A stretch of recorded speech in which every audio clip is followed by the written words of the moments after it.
In this video, I'm going to show you around the People tab. This time I'm using Frontline SMS, our desktop application, but the interface is the same in Frontline Cloud. At the moment, we have one contact saved. When you first enter Frontline, you won't have any saved, but you can create a contact by clicking the Create Contact button.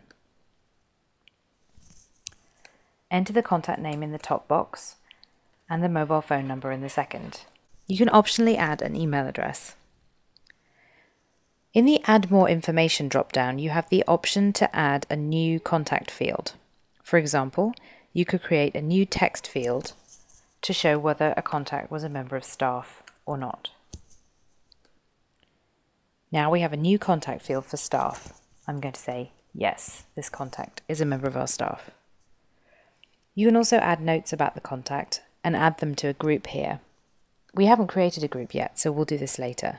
For now, I'm just going to save the contact. The contact is added to the list in the main All Contacts pane. If you click on it, it will bring you back to the editing dialog. It will also tell you when it was last updated and how many messages have been sent and received. Groups allow you to send messages to more than one contact at a time.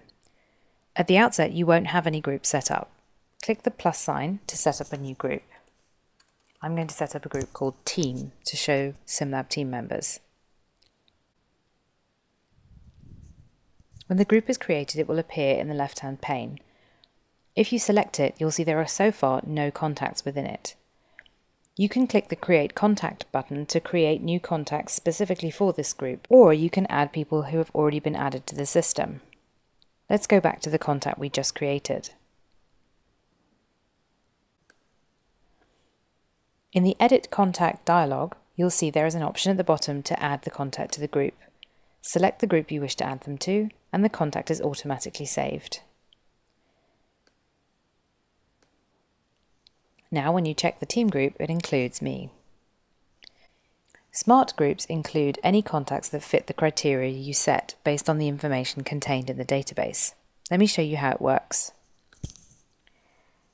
Here you could have a group for people whose names began with a certain letter, whose phone numbers began with a certain series of numbers, which is sometimes useful for if area codes are used in your country.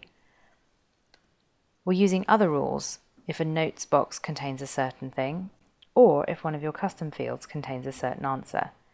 Let's create a group just for staff members, using the staff custom field we created earlier. Now, any contact for whom staff is set to yes will be included in this group called staff. If we look in the group, you'll see that I've been added automatically. Let's just test this is working by going back to all contacts and looking at Valerie again. If you click on the Add More Information button, you'll see that the staff custom field is available. We add it to her profile and add yes to the box. The contact saves as soon as you tab out of that field. If we now go back to Smart Groups, you'll see there are now 2 staff members in it, because both Valerie and I have staff set to yes. When you have a group of contacts, or from your All Contacts box, you can export to CSV, which is comma-separated value file, useful for importing to spreadsheets or databases, to PDF if you want to print a report, or to a vCard format, which is easy to import into something like Outlook or other contact management software. I'm going to create a CSV file. Click Submit, and the system will download it automatically. Let's take a look at the exported file. From this file, you can see the name, mobile number, email, and notes are exported, as well as the groups that those contacts are added to, and the custom information you've added. When you're creating a form for import, it's important to stick to this layout, and the column headings must be as you see here. You can also import from this page. If you click the Import button, you'll be taken to a page where you can choose the file to import, again in CSV format or in vCard format. I'm going to import a CSV.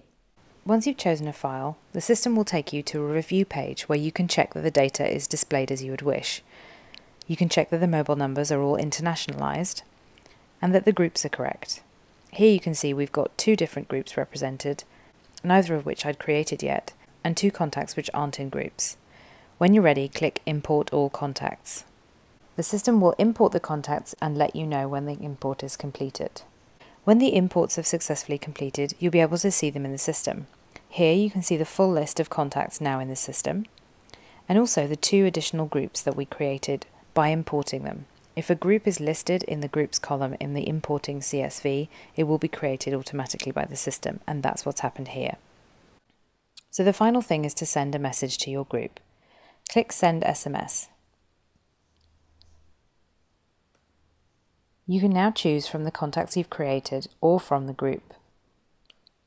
I'm choosing to send a message to our board members. Again, you can choose the configuration that you want to choose. I'm going to choose a modem and click Send. And that's it. Now you can start managing contacts and groups.